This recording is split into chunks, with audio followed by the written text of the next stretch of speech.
viewer, and welcome to this show. Is the Bible Journey. Very glad that you have joined us today for our discussion, and with me on set to help us analyze this particular book, and of course the book is Exodus and the chapter is 23, is Pastor Peter Nyagah. Thank you so much, Ratemo. And Pastor Dan Abuya. Pleasure being here, thank you. And Pastor Kabira wa Kabira. Thank you. Let's have a word of prayer as we begin our discussion today. Our mighty and everlasting Father, thank you for your love and care and protection. Thank you for this special opportunity that we should learn from your inspired word. We pray that it may have an effect in our hearts and draw us closer to you. Be with us from the beginning to the end. Be with our viewer. In Jesus' mighty name we pray. Amen. Amen. Now let's go to our study, and we are studying the book of Exodus, and the chapter is 23, Justice for All. And just as I may read in verse 1, the Bible says, "You shall not circulate a false report. Do not put your hand with the wicked to be an unrighteous witness. You shall not follow a crowd to do evil, nor shall you testify in a dispute so as to turn aside after many to pervert justice. You shall not show partiality to a poor man in dispute." So the Lord is now concerned about being a justice for all, and especially when it comes to the aspect of being a witness of anything that happens. Right. And I don't know, why should the Lord be so particular in terms of when you want to be a witness, that you shall be very unpartisan and make sure that you give the right information? Right. This is the last chapter, you know, where the expansion of the law. You know, it's going to end here. And then after that, now we're going to start getting into worship, you know, protocols for worship. So really, this is an expansion of the Decalogue. And as you can see there, we are now expanding on the 9th commandment. You know, the previous 2 chapters has been an expansion, basically, of all the others. Now here we're talking about the Sabbath. We're talking about the 9th commandment, that is of, you know, you shall not bear false bearing witness. false witness, and also coveting. It's also being expounded on here. So really, that tells you how important this is to God, and also to the well-being of his people, this particular 9th commandment, such that once again, the Lord takes time to expound on it, perhaps to bring out clarity on it. So if you see, not only verse 1, you continue down, don't follow a crowd to do evil, nor shall you testify in a dispute as to turn aside or pervert justice. So all this is trying to say that if you're going to be my people and holy as I am, then truth has to be your guide in every single interaction, in your dealings, in your contracts. Your fellowship must be characterized by truth, by fairness. Yeah, so Right. And Pastor Nyagah, what do you have to say on that? Yeah, I see verse 1, of course, down to verse 9.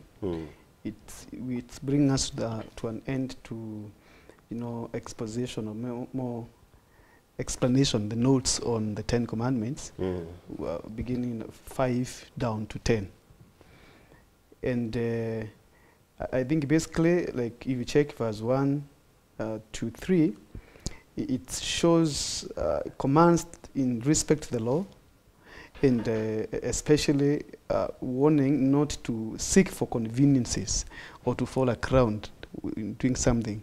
You need to be consciously aware of what is right, and then keep the law within its spirit, not within its letter. I think, to me, that's what I see as a matter of continuation of what we've been discussing in previous shows from chapter 21. And Pastor Kabira, how applicable is this to our current situation, especially when it comes to issues of mob justice? And you know, you might meet people beating a person and they are saying it's a thief, and then you haven't ascertained the same. I've seen this happen in our towns. And so how applicable is it to our situation? Well, especially in a Kenyan setting, I think we discussed this in the previous chapters. Let a judge be able to do the duty that requires him to be able to do. Yeah, yeah. We cannot both be judge, executor, and witness at the same time. I think only God is able to do that. So the whole idea is based on, you may have witnessed, but let somebody else judge, and then the execution of the punishment should be, you know, communal and something like that. So in the end, for me, it's just common sense. God is giving laws that if we'll just keep quiet and think about it, it'll just be common sense in the end. And I want to add also, you know, the opening chapter of Psalms, the very first Psalm. It is trying to bring the spirit of this law. You see, when you go to testify, to give false witness, a false testimony against your neighbor, who is, remember, the foundation of all these laws is that you are my people. These are God's people.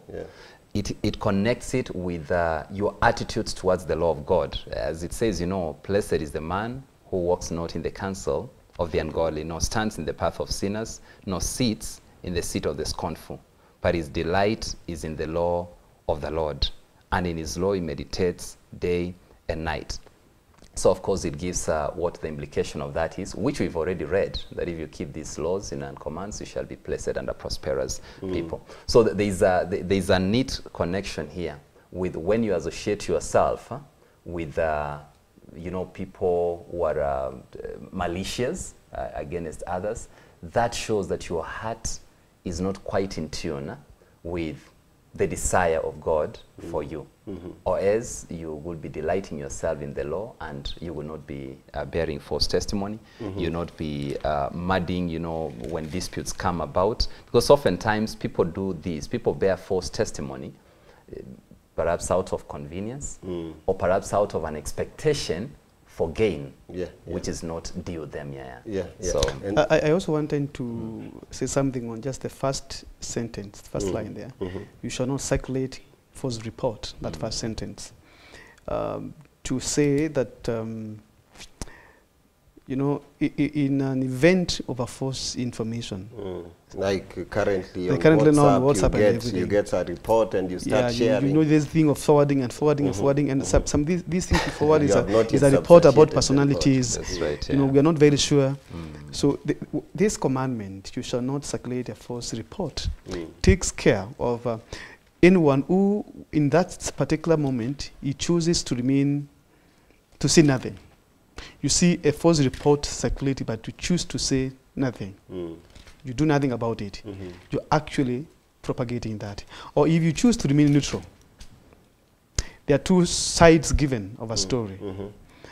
But you decide to remain sitting on the fence. You're still guilty of this particular commandment. But if you're not sure whether it's true or not, you remain on the fence, no, is that fair enough? If you're not sure, you need to make a statement. I am not sure of this. But you remaining neutral, by neutral you mean quiet? Yeah, when you go quiet on it. For instance, let me give an example. I am talking about Pastor John in an ill manner. And Pastor Dan here comes to know about it. And he says, no, what you're saying is not right about Pastor John. But you hear about the same. Say, okay, I know whatever he's saying is wrong, but I don't want to be involved in these things. So you play a good guy. You don't want to be seen you are siding with Pastor or you are siding with Pastor Dan. So you choose to remain neutral so that you can be a friend of both sides. That is sin. You are actually propagating that. Because, you know, the silence of a righteous person in the time when evil is thriving is very dangerous. And you see, Nick, one thing we need to understand once again is we talked about the two wide partitioning of the law. That is the upward relationship and then the horizontal. Where we're talking about fellowship with your fellow man and fellowship with God. So, you know what this does? verse 1 to 9, basically talking about false testimony, false reports, false witness. It messes up fellowship. It messes up relationships. And it's James chapter 3, who really put it perfectly well. The damage of a tongue. You know, this is gossip. We're talking of, this is gossip in this verse 1, but really all the other verses, it's more or less, you can classify them as various types of gossip, bearing false testimonies, circulating false report. It messes up fellowship. There is no, that spirit of love, that filial spirit of one family, being all of us, we belong to one God. It cannot exist if I feel maligned by what I have heard you saying about me, or by false testimony. So in other words, God is not going to achieve in the long run his agenda, his purpose, if you have got a broken community. Because relationships have been messed up. Why? Because of false testimonies and witnesses. Look at verse quickly. I want us to look at verse 5. But I thought verse 2 was very important. Maybe just to highlight a few things there. Maybe you shall briefly. not follow a crowd to do evil. This, you know, this is mob psychology. Everyone is doing it. I also want. I need to do it. Right. I need to belong. You know, if you're not following what we're saying, then you don't belong to us. And these are very common things. And of course, we appreciate that this is actually what led to sin. That's because you see, Adam had a chance not to follow Eve, but he decided to follow Eve in her sin. Doing evil. And we continue to do that even today. We sit here as brothers, and you know what I'm doing as a person is wrong, but because we share same perhaps ethnic descent, or we share some common backgrounds, or you know, there are things that bind us together. You support me in that which I'm doing without even you thinking about what am I doing these things. And so it shows a Christian who actually is not independent, and who his heart is not, you know, upright before the Lord.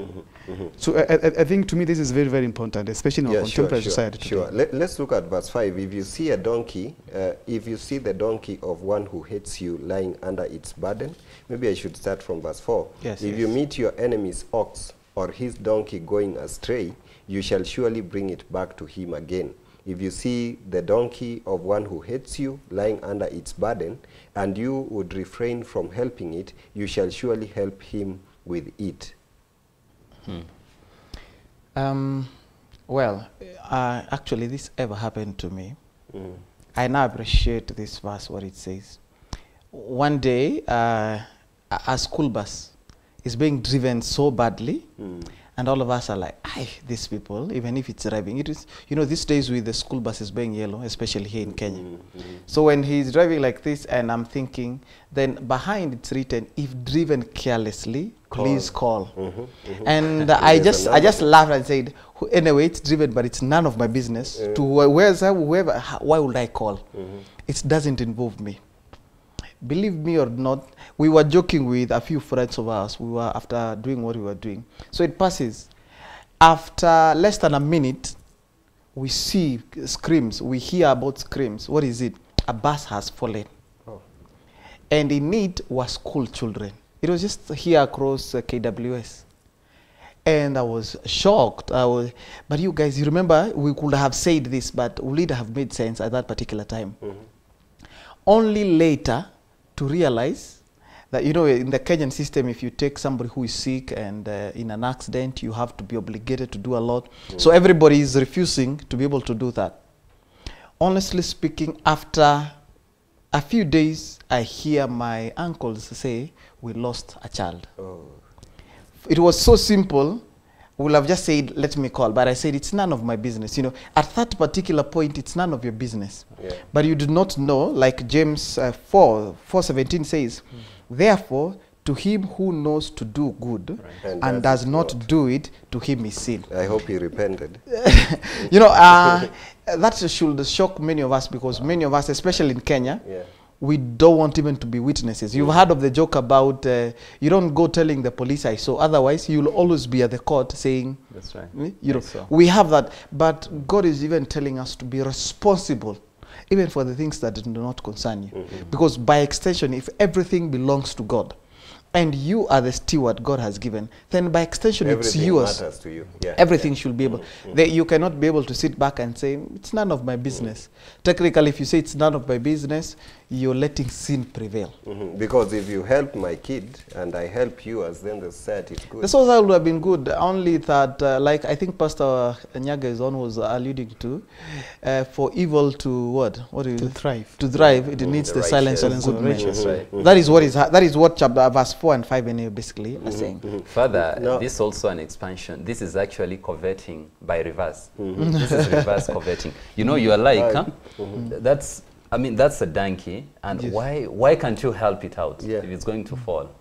You know, unless you're like, okay, and you see it going, oh, it's going, oh, then it gets in the, now it's no longer there. And this guy is just dragging around with his donkey.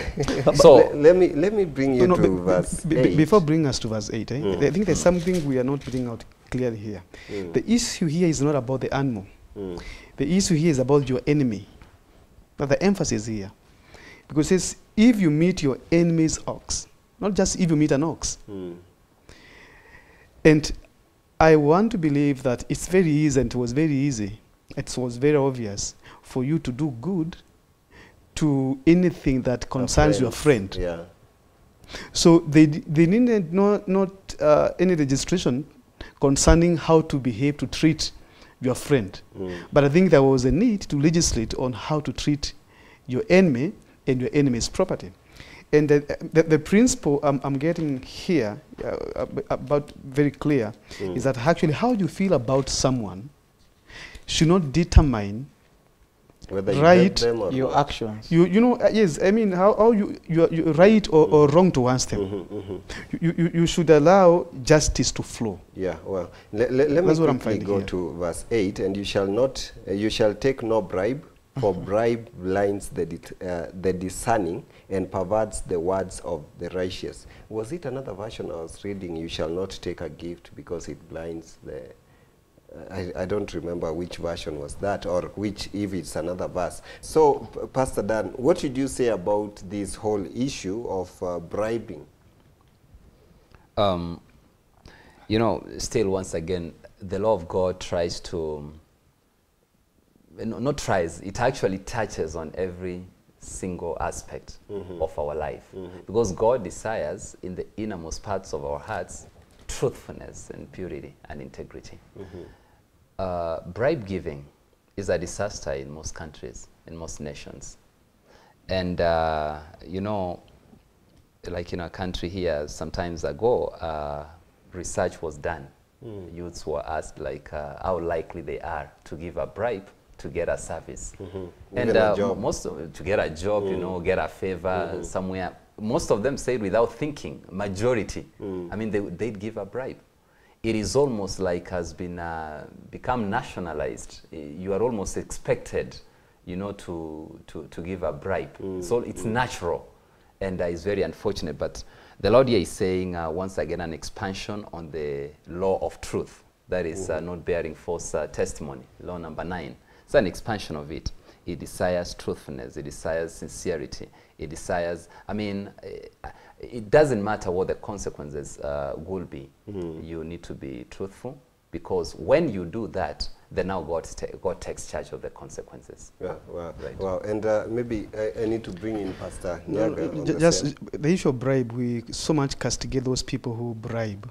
But to me, I think the bribe makers and bribe receivers belong to the same lot. Yeah, yeah, yeah. We are so ready to give the 50 shillings note Yes, yes, to yes. avoid punishment from that traffic Oh yes, officer. oh yes, yes. In fact, there cannot be bribe makers without bribe receivers. Is it the other way around? Neither can there be bribe makers without receivers? Yes, it's Without the same bribe thing. givers. So we want to be very fair. The issue of corruption, it cuts both sides. Many people complain about corruption because they don't have opportunities to be corrupt. Once they get, they do even worse things. Right here. So we are so ready to condemn these big cases that we hear. Yes. Yet it's only a lack of opportunity on our side. Right from home, my little daughter want to corrupt me to do a few things. So you're a bribe receiver. Yeah, I'm a bribe receiver. So, and I also think it's right for me to do that because this is my daughter. So it is just in our bloodstream. So to what should me, we do? it's an aspect of it's sin. This is sin. Yeah. Pastor Kabira, what should we do to overcome this national disaster or world disaster? Is it what we should do or what we should become? Okay. Because for me, I will believe it's about becoming. What should we become? All right. The insistence is on being fair, being just, and being right at all times, and letting God take care of the consequences. That's right. We're so afraid, and we rationalize over the do's and don'ts, the possibilities. You know, when you give a bribe per se, especially, let me say to the police, no, let me even come to the local setting. In the church, you know, we feel like bribes are out there. Here, inside, I want to be able to go because this leader comes from my region, so I think now I am favorable. I am lucky. Now finally we can be able to talk and things like that. But that is, it's the person. Not all about it's not money. in the government. It's not just the it's money. any favor that gives you undue advantage that you do not deserve. For me, that will be a bribe.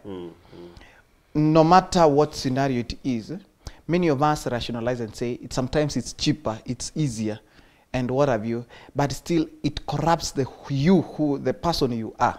And that is what God was fighting against. He was about being fair, being right, being just. These are the things God is asking of us, not necessarily the giving of money.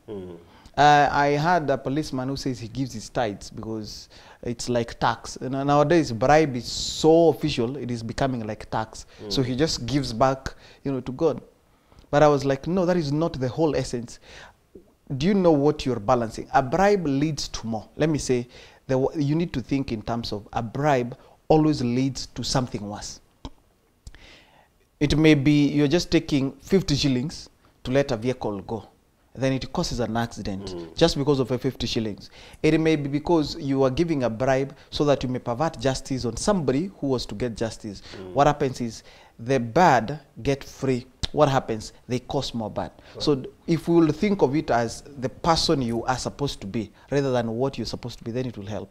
Yeah. It's about our moral standing. Okay, let's first of all take a short break and then we resume on the same discussion as we look at the laws of the Sabbath and some annual feasts and of course the assurance of the angel of the Lord. So dear viewer, we're taking a short break on this discussion, but we'll be back shortly to continue with the same.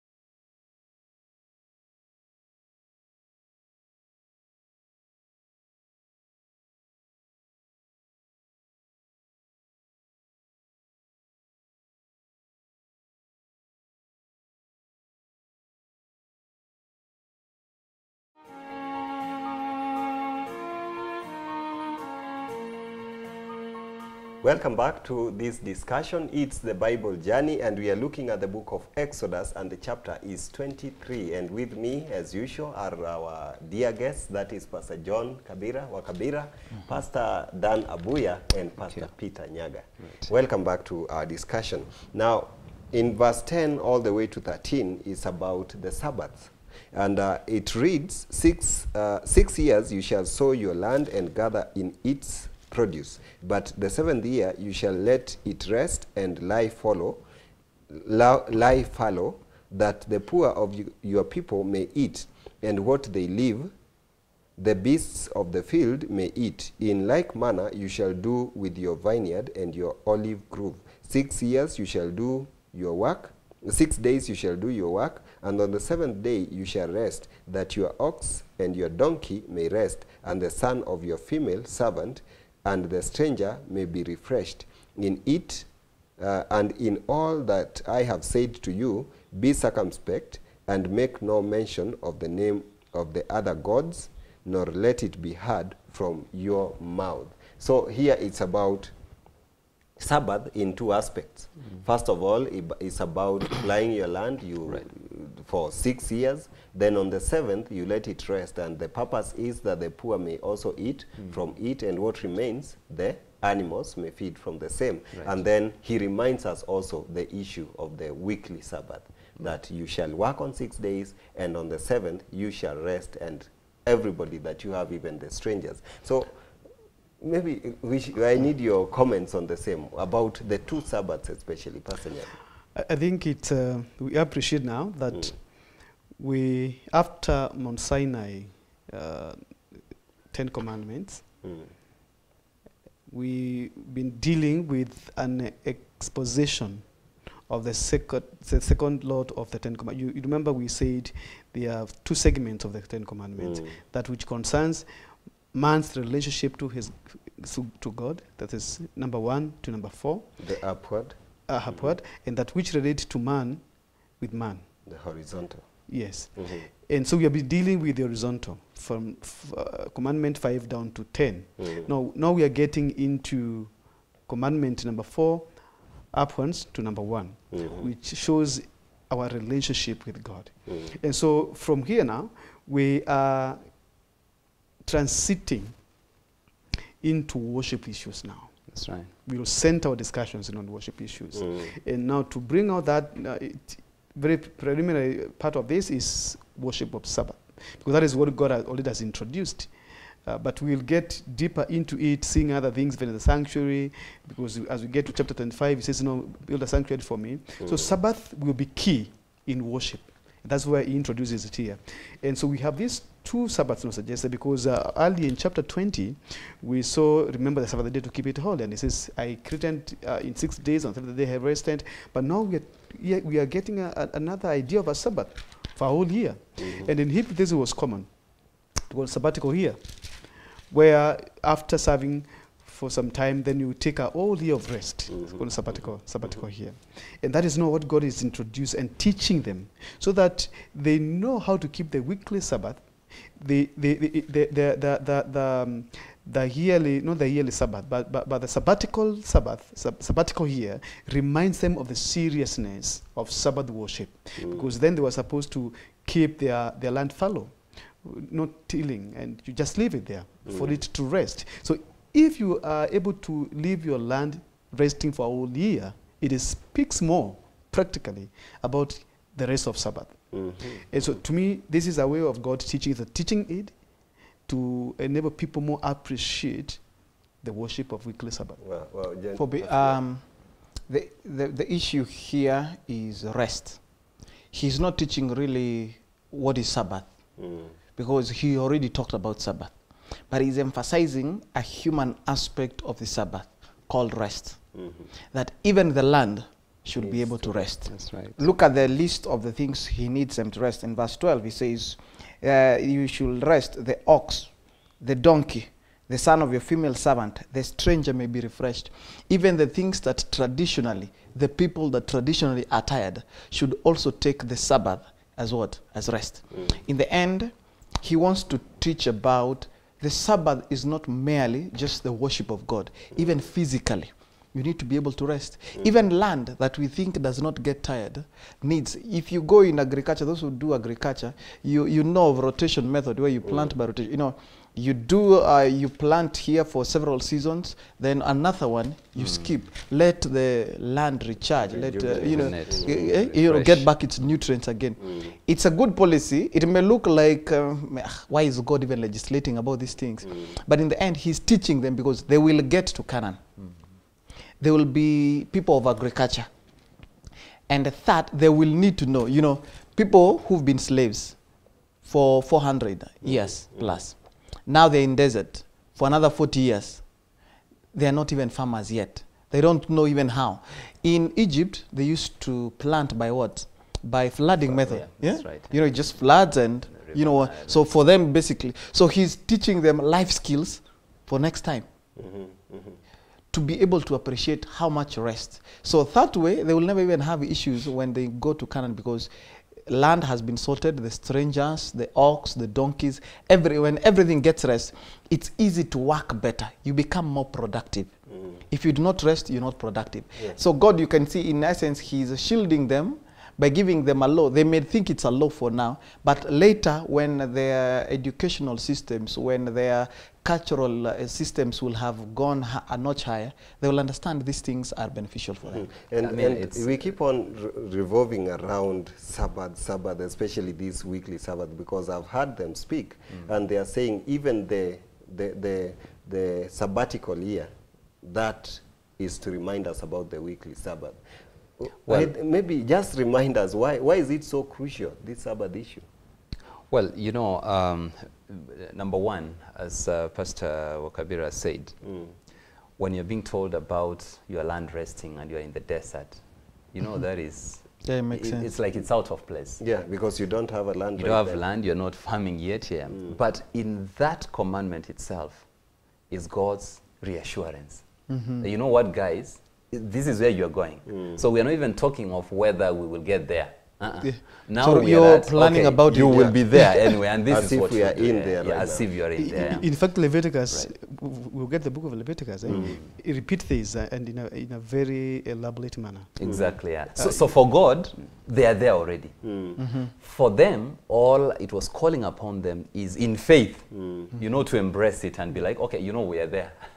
Yeah. Now, what does it remind us? The Sabbath, other than us having rest, is an expression of our trust in God's providence. That actually, you know, it's not out of your own effort that you keep moving. That we have our being, as Paul puts it, you know, we have our entire beings, we move and have our beings in Him. Such that when you're resting for a whole year, you didn't go out digging. Still, you can trust that God is going to be your provider. As Psalms 24:1 says that, you know, the earth and all in it, it belongs to the Lord. Yeah. So that is a very important aspect on Sabbath, which every week we are reminded that, you know what, you are not going to die because you rested on Sabbath, because after all, remember what Joshua fighting, thinking is the one fighting, but actually it's God, as Moses holds up his hand. Same scenario here. You may think you're working so hard in the course of the week to make provisions for your family, to sort yourself out. God is telling you, no, actually, I'm the one sorting you every single day. So this is an element of trust being shown over here. But then, finally, the less fortunate, they get an opportunity to be sorted. Because then, when the land is resting its fallow, they have now an opportunity, you know, the freedom to eat of what is eat out of whatever remnant is there. Okay. Now, but also I think it has something to show that God also loves and cares for these are the creation which normally does not have say. You know, it looks like human being has say. That's right. And so many times, let's not be understood that actually resting is only for man, so that we regenerate. Exactly. It's also intended to give other creation also time to rest, because you know we engage creation. We don't give creation any time to rest. Yeah. So and that's why he was very particular. He would have said, "You rest," but he goes ahead to say, "Your ox, anything in your house," because he knows how destructive the human acts are. So that commandment also guards or protects these other creation that human being uses in his life. It's very important for us to there are 3 annual feasts here that he's talking about, from verse 14 all the way to verse 19. And it says, 3 times you shall keep a feast to me in the year. You shall keep the feast of unleavened bread. You shall eat unleavened bread 7 days, as I commanded you, at the time appointed in the month of Abib. For in it you came out of Egypt, none shall appear before me empty. And the feast of harvest, the first fruit of your labor which you have sown in the field, and the feast of ingathering at the end of the year, when you have gathered in the fruit of your labors from the field. 3 times in the year your males shall appear before the Lord God. You shall not offer the blood of my sacrifice with leavened bread, nor shall the fat of my sacrifice remain until morning. The first fruit of your land you shall bring into the house of the Lord your God. You shall not boil a young goat in its mother's milk. Right. Now, yeah. there are 3 feasts here. And first of all, help us understand this. And is there an equivalent of the same currently that we observe as Christians, Pastor Kabira? I will say, well, this is just a mention per se, and they are relatable in terms of the agricultural use. The feast of unleavened bread, the feast of harvest, and the feast of ingathering. All of them are agricultural oriented.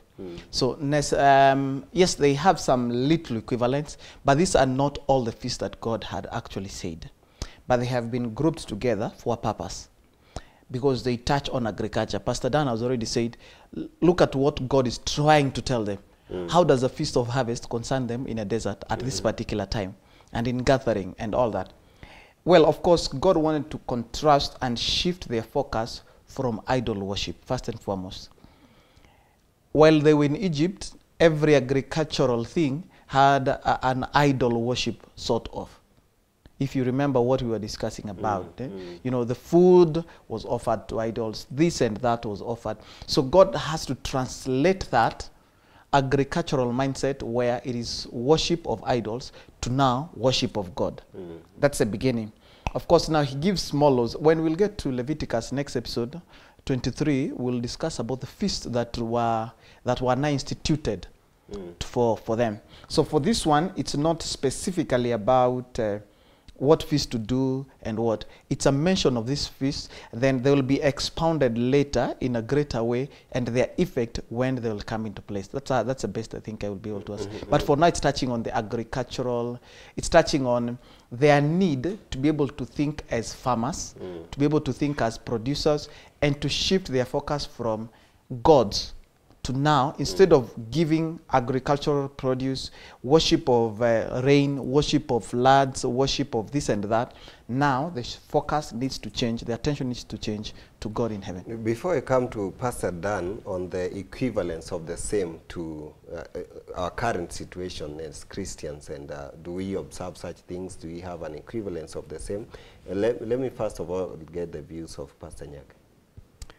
Yeah, I think what I want to mention here is that now God is becoming central. He was an abstract God when he began the journey with him. His knowledge of him was so bland, it was not clear.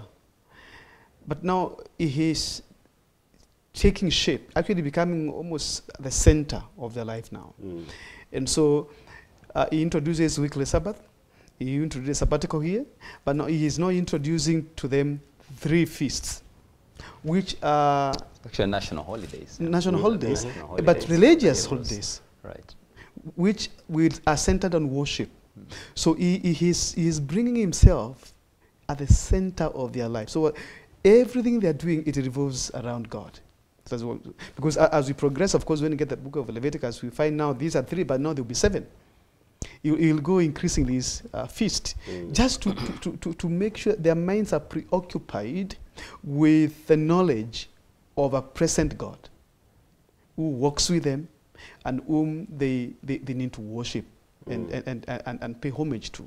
So to me, that's why what I can say before Pastor let him come in and give us some equivalents of this in 2 minutes. Right here. Let me use my first half minute to add on this. The feast was so many. Every new month, as in the first of every month, was a holiday. New moon, you know, each new moon, that's the beginning of each new month. Of course, the weekly now, some of these national holidays. The whole point was this. It was to saturate the worshipper with the presence of God and utter a total dependence on God as their provider. It was to remind them that in you, you don't have any ability at all to sort yourself. And so maintaining an attitude of worship and gratitude to their God was their only secret of success and prosperity. Not in their own strength, not in their own wisdom and all that. Now, you know, the equivalences today, maybe the only remaining relevant one that I could say is the last one, the Feast of Ingathering. Okay. Of course, we have got we have the unleavened bread, that is the Passover, which they kept celebrating. We have got harvest, that is the Pentecost. You know, it's equal with the Pentecost, you know, the outpouring of the Holy Spirit in the Apostolic Church. But then now what we practice today, particularly as a church, as Seventh-day Adventists, I know we all appreciate the Feast of Puts. That is how it's called elsewhere, the Feast of Ingathering. At the end of the year, it used to happen during the, you know, the 9th or the 10th month in the Hebrew calendar. And so it's what we call nowadays as the camp meetings. Oh, okay. Yeah. Okay. So that is what that is what we Feast of celebrate here. Booths. Okay. The Feast of Ingathering. Yeah, yeah. Okay. Okay. So later on in Deuteronomy, it's also termed as the Feast of the Puts, because actually they were required to go out and camp so that they be reminded, and camp in makeshift tents, Okay. not permanent. You Not know, once they permanent. got to Canaan and they have built panel houses, and now it's interesting when you read Deuteronomy 33, where Moses is saying, now when you are fat, your cheeks are fattened because of the milk and honey. Don't forget your God. You know, that's how he says, when you are and all that. Yeah. And you're living in nice paneled houses. I want you every year to go out and camp in a temporary dwelling for a whole week, just to remember that you were sojourners, just to keep before you that we are not here to stay still. Yes, we are in Canaan, but there is a real home. Canaan. We are pilgrims, just but passing by. And one important thing in finishing, they were to go before the Lord, not empty-handed. Yeah. In all these feasts, They were carry It's, something. that is right here. It says that, you know, none shall appear before me empty. Empty-handed. Because I've blessed you already. How callous can your heart be? What man of apathy with the Lord's blessing from slave, and now you've been glorified to this level. Then you just stroll. You stroll to the Lord. Like with You have that. Yeah, so, now, right. in chapter 13, verse 22, this is what was mentioned. And he did not take away the pillar of cloud by day or the pillar of fire by night from before the people. And then now when you come to chapter 23, from verse 20, he says this, behold, I send an angel before you to keep you in the way and to bring you into the place which I have prepared. Beware of him and obey his voice. Do not provoke him, for he will not pardon your transgressions, for my name is in him. But if you indeed obey his voice and do all that I speak, then I'll be an enemy to your enemy and an adversary to your adversaries. For my angel will go before you and bring you in to the Amorites and the Hittites and the Perizzites and the Canaanites and the Hivites and the Jebusites, and I will cut them off. Yeah, so there is an angel here whom he is promising. At least we saw the pillar of fire by night and the pillar of cloud by day. And remember that was an angel. Yeah, so he is actually now letting us know that this is my angel who is to go before you and lead you to the promised land. And one thing he mentions here, do not provoke him, because he will not pardon your transgressions. He will destroy you. Pastor Nyagah. Just to mention that there is angel. We have incidents in the Bible where angels appeared. But there is a particular phrase repeatedly in the Bible, the angel of the Lord. So when you meet with the angel of the Lord, and that Lord is actually written with a capital L, it speaks of a different angel. Is it so in the original language? Yes, yes. So the concept of the angel of the Lord, the Old Testament, signifies Jesus Christ. And also for viewers to appreciate that, actually, we talk about the orphanages. All the occurrences, incidents in the Bible where we see in the Old Testament, God appearing before people. Moses, Mount Sinai, it was Jesus Christ. It was Jesus Christ. So that's a discussion for another day, but the angel of the Lord is a term given to represent Jesus Christ in the Old Testament. And especially verse 21, ascertains that, because it says he will, you see the pronouns there used it's capitalized. My name is in him. Him. So, you know, it's Christ. It's himself. Christ. Okay. Yeah, Okay. and for those who are Adventist and they follow through the inspired writings of Ellen G. White, also it could be good for them to know that from the Mount of Blessings, I can read just a quote here, just to confirm that she also agrees with our thoughts. Page 4-5, paragraph 1. It was Christ who, amid thunder and flame, and proclaimed the law upon Mount Sinai. The glory of God, like a devouring fire, rested upon it. Quaked at the presence of the Lord, the host of Israel, lying prostrate upon the earth, and listened in awe to the sacred precepts of the law. What a contrast to the scene upon the Mount of Beatitudes. So the point here is the first sentence. It was Christ who, amid thunder and flame, and proclaimed the law upon Mount Sinai. So the angel of the Lord here, whose name, it says God's name is in him.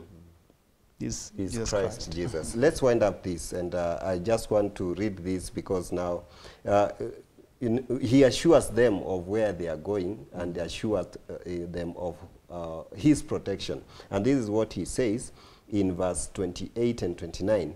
And I will send hornets before you, which shall drive out the Hivites, the Canaanites, and the Hittite from before you. I will not drive them out from before you in 1 year, lest the land become desolate, and the beasts of the field become too numerous for you. Little by little I will drive them out from before you until you have increased, and you inherit the land. So maybe in a statement, Pastor Dan, then Pastor Kabira. Well, my statement will be by reading verse 25. So you shall serve the Lord your God, and he will place your bread and your water, and I will take sickness away from the midst of you. Really, this is the whole point of this section of passage. You are going in there, just obey me, you will prosper. Well, Pastor Kabira. The most beautiful angel I have ever seen, who will take away miscarriage. Wow. There will be no miscarriage. That's right. He will fulfill the number of your days. He will not allow the land to be barren. He will send hornets on my behalf. Wow. You know, it looks Because dramatic. Canaan was full of mighty people. And war. just try to imagine. He's basically doing everything for you.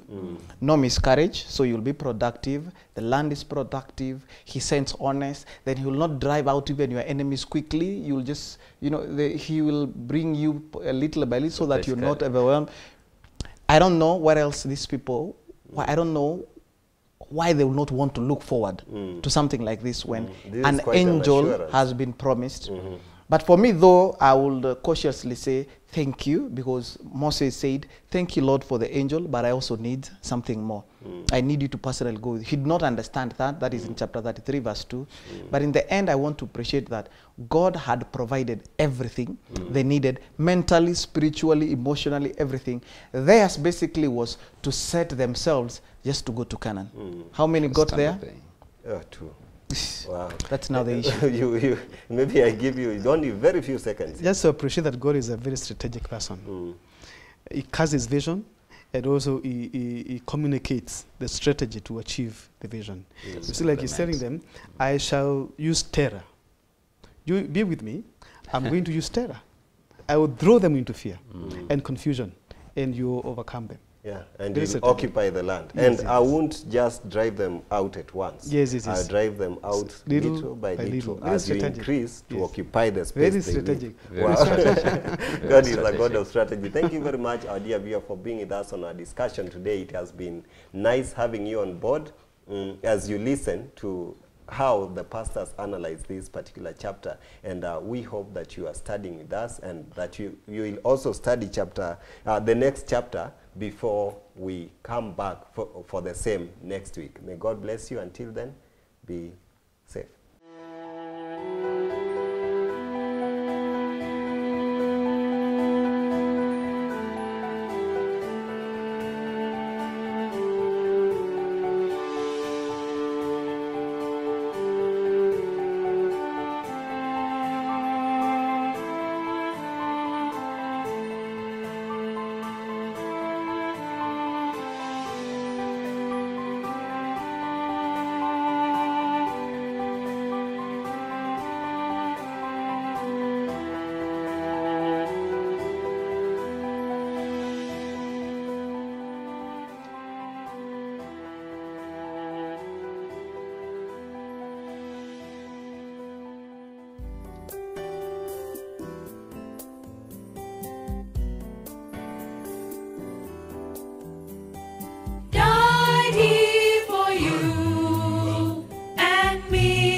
His will from now on.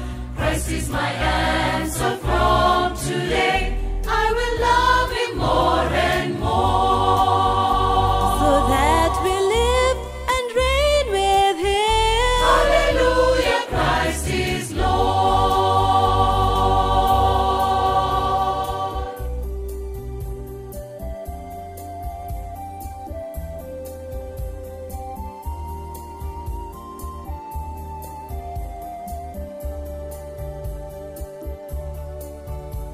When Christ descends from the clouds, with myriads of angels there, All who rested in Christ shall be taken.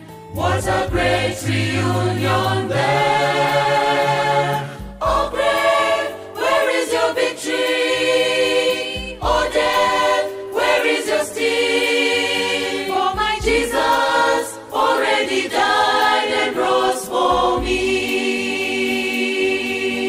I will sing of my Father's glory, sing of the ancient story, live all my life to seek Him, never again to forsake Him. I will humbly embrace tomorrow, trust in His will from now on. Christ is my answer from today. I will love Him more and more. I will sing of my Father's glory, sing of the ancient story, live all my life to seek Him, never again to forsake Him. I will humbly embrace tomorrow, trust in His will from now on. Christ is my answer from today. I will love Him more and more. If I should live and reign with Him. Hallelujah, Christ is Lord.